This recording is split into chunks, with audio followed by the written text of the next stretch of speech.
श्री देवेंद्र कोठे।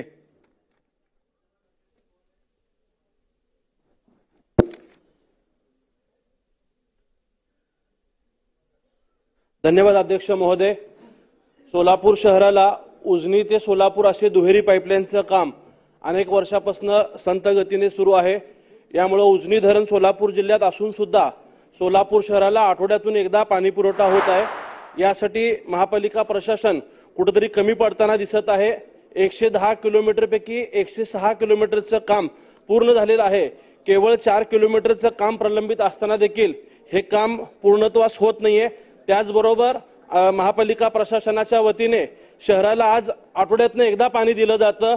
मागील अनेक वर्षापासून दुहेरी पाईपलाईन पूर्ण झाल्यानंतरनं रोज किंवा एक दिवस आड पाणी होईल असं महापालिका प्रशासन सांगत असताना आज त्या जलशुद्धीकरणाची केंद्राची जागाच महापालिकेने अद्याप ताब्यात घेतलेली नाही। अनेक ठिकाणी नॅशनल हायवेमुळे जागा ताब्यात घेतली नाही। अशा अनेक अडचणीमुळे हे काम प्रलंबित राहत असल्याचं महापालिका प्रशासन सांगत आहे।